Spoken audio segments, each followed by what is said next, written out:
One of the things that I have found to be the most fascinating about the pushback I've gotten for defending free speech online, especially from those who are in fields like science, for instance, where free-flowing information and critique and, outside ideas have been instrumental to moving those practices, those fields along. Journalism, one of those fields. So it's been fascinating to me, as I've talked about before, to see journalists calling for censorship. They don't say that they're calling for censorship. They call for, lockdown of dangerous disinformation. But what's been so fascinating to me is how many people think that I've just gone off the deep end. Not just that, but that I'm endangering people by talking about this topic and by trying to preserve the free flow of information online. And when I talk about where it could lead us if we just slowly start chipping away at what we decide subjectively is factually incorrect, disinformation, dangerous, harmful content, that eventually the line gets closer and closer and closer to what's mainstream. This is an article in the AP titled, "China Sentences Lawyer Who Reported on Outbreak to 4 Years." Now, people will probably say, oh, come on, Allison, we're the United States. We have the First Amendment. We're never going to end up like China, like this lady who is imprisoned. Okay, maybe not. But that said, take a listen to some of the quotes in this article about how this person is described by the government. And you tell me, how different are these word choices from what our politicians are saying, or even what some of our journalists are saying about disinformation? Okay, and then let's just talk about it. So let's scroll down and read for a second. It starts, "A Chinese court on Monday sentenced a former lawyer who reported on the early stage of the coronavirus outbreak to 4 years in prison on charges of picking fights and provoking trouble," one of her lawyers said. The Pudong New Area People's Court in the financial hub of Shanghai gave the sentence to Zhang Zhan following accusations she spread false information, gave interviews to foreign media, disrupted public order, and maliciously manipulated the outbreak. Lawyer Zhang Keek, if I'm saying that right, confirmed the sentence but said it was inconvenient to provide details, usually an indication that the court has issued a partial gag order. He said the court did not ask Zhang whether she would appeal, nor did she indicate whether she would. Zhang, 37, traveled to Wuhan in February and posted on various social media platforms about the outbreak that is believed to have emerged in the central Chinese city last year. She was arrested in May amid tough nationwide measures aimed at curbing the outbreak and heavy censorship to deflect criticism of the government's initial response. Zhang reportedly went on a prolonged hunger strike while in detention, prompting authorities to forcibly feed her, and is said to be in poor health. China has been accused of covering up the initial outbreak and delaying the release of crucial information, allowing the virus to spread and contributing to the pandemic that has sickened more than 80 million people worldwide and killed almost 1.8 million.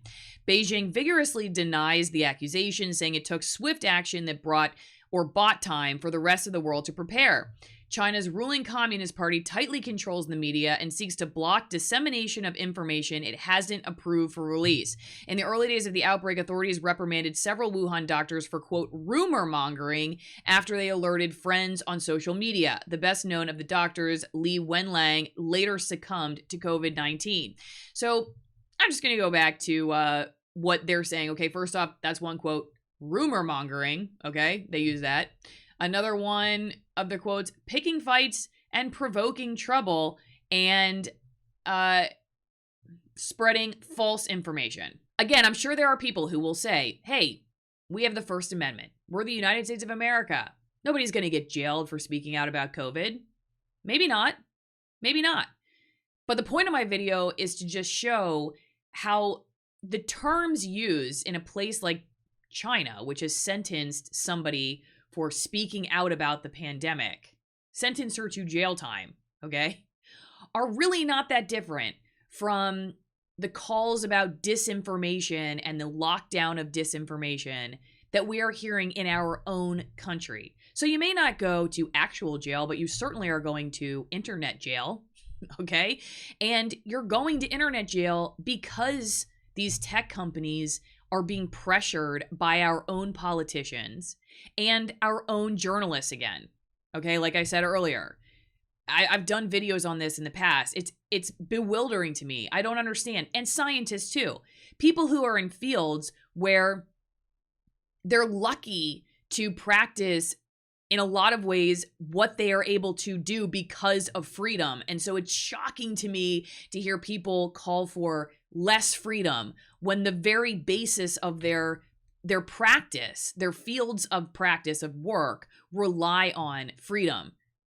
You know, government being one of those, okay? Government of the people here in the United States, which of course I'm sure we can all argue about just how much, you know, governed by the people we really are in the United States of America. But just set that aside for a second, okay? That's not what this video is about. Though I'm sure in the comment section we can just have at it about that. But that said, an election process where people are putting their leaders in power, journalists who are able to or supposed to hold the government of all sides accountable, and scientists who are supposed to ask tough questions and allow for people to ask tough questions and answer them instead of calling for people to just be thrown out of the realm of discussion and debate.